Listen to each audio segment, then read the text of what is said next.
La méthode d'évaluation d'une entreprise par les multiples est très largement usitée. Nous nous proposons dans cette courte vidéo de vous détailler un modèle de sa mise en œuvre. Elle vient compléter la vidéo consacrée à l'évaluation d'une action par les multiples.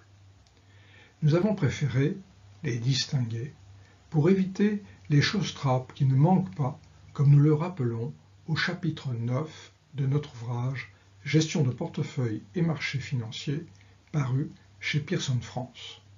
Il s'agit de mesurer ce qui est communément désigné comme la valeur d'entreprise ou encore la valeur pour les bailleurs de fonds.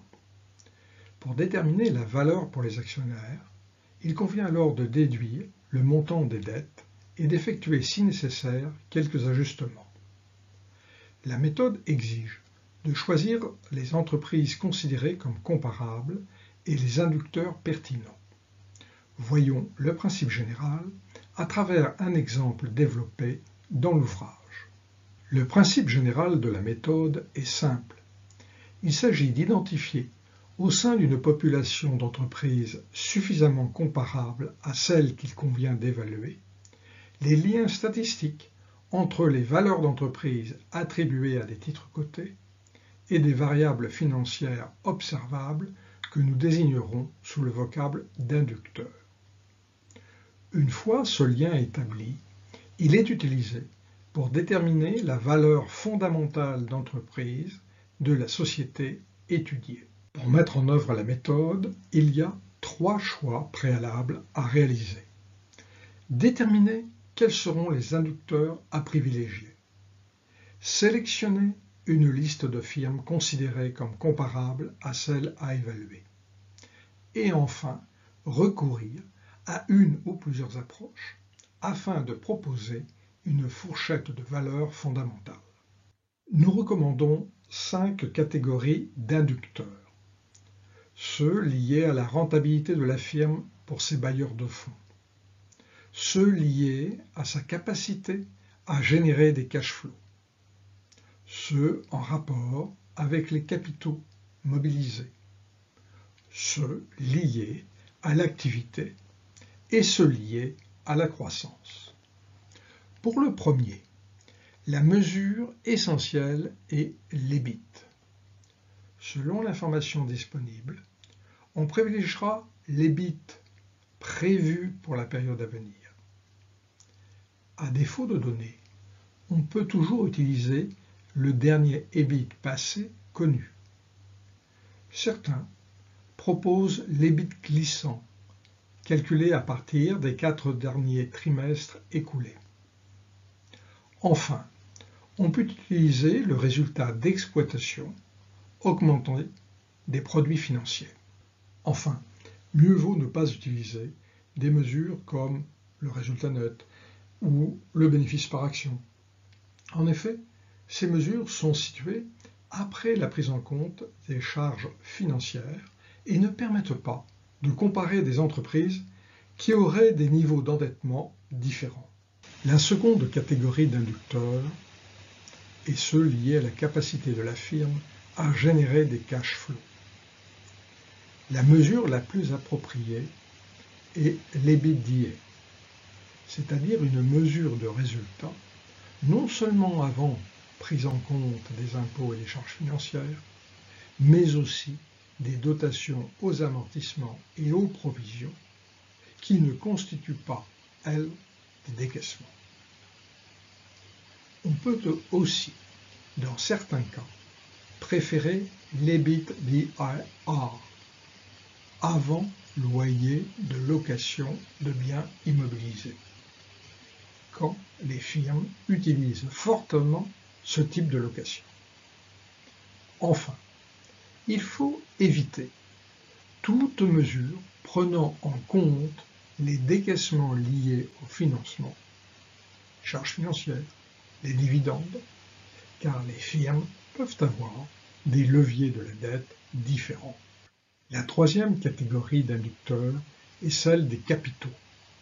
À ce stade, nous proposons de recourir à une information largement disponible, la valeur comptable des capitaux propres au bilan et celle des dettes financières à long et à court terme, en fait toutes les dettes qui sont source de charges financières.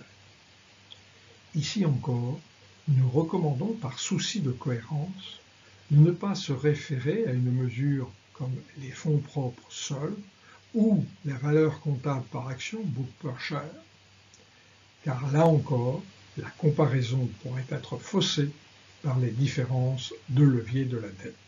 La quatrième catégorie d'inducteurs est celle de l'activité. La mesure la plus populaire est celle des ventes.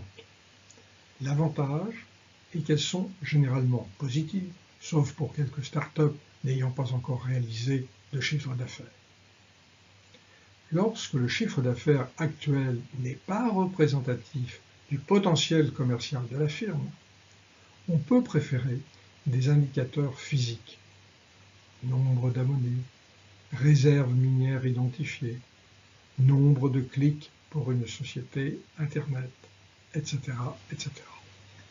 La cinquième catégorie concerne les inducteurs de croissance. Comme nous prenons le point de vue de l'entreprise, nous l'approcherons à travers le taux de croissance attendu de l'EBIT ou des ventes.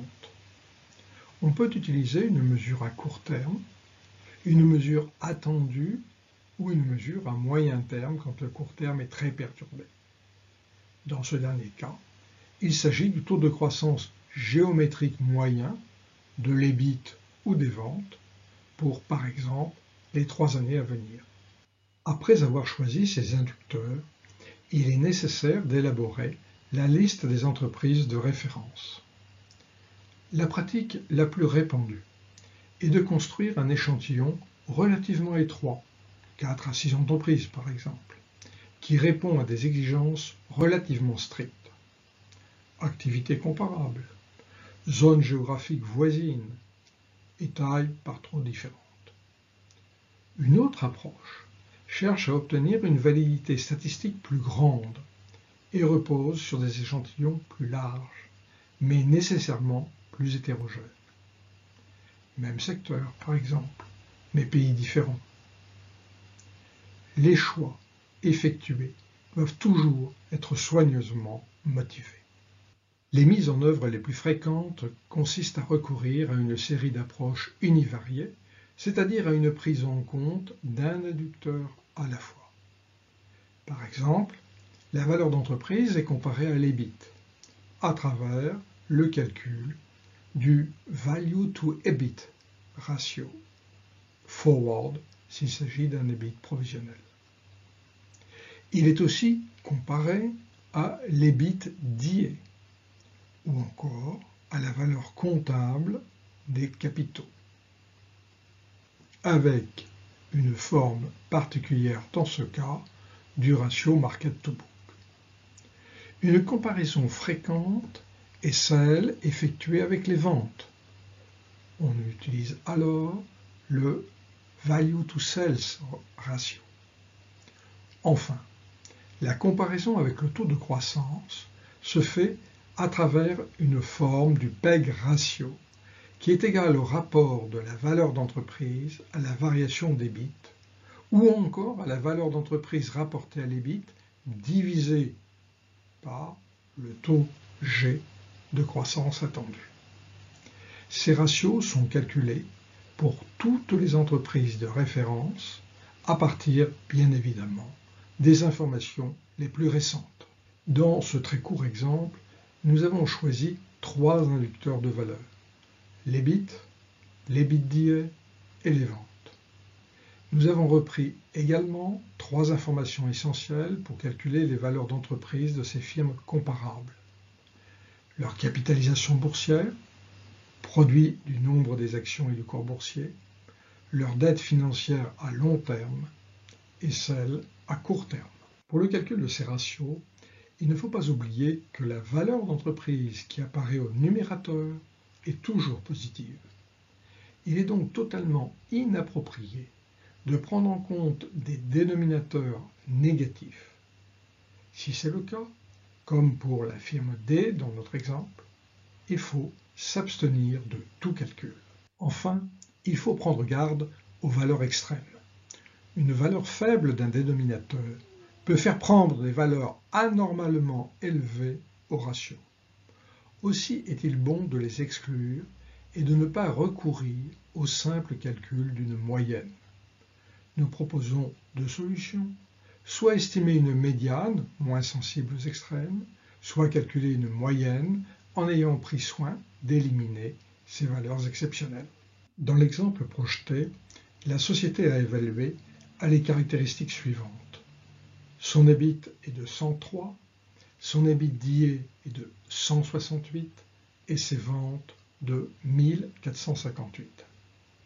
Nous utilisons pour les trois inducteurs, l'EBIT, l'EBITDA et les ventes, les trois ratios médians estimés précédemment sur les comparables.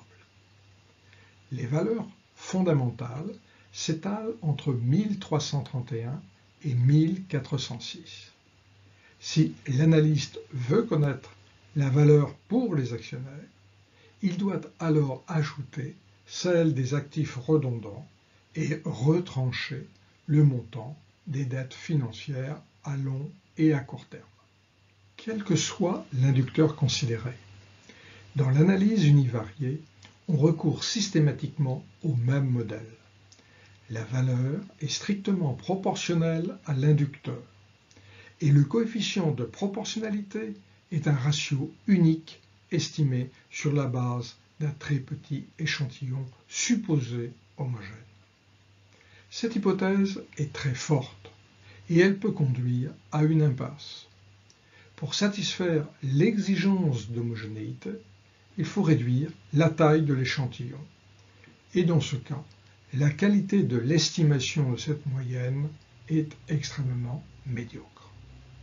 Pour dépasser cette limite, certains auteurs prônent une analyse multivariée. Dans ce cas, on n'utilise plus un ratio constant, moyen, unique, mais on estime un multiple qui prend en compte les caractéristiques de la firme à évaluer. Le ratio devient une fonction linéaire de variables financières observables. Pour estimer les coefficients de cette fonction, on part d'un échantillon beaucoup plus large et donc moins homogène.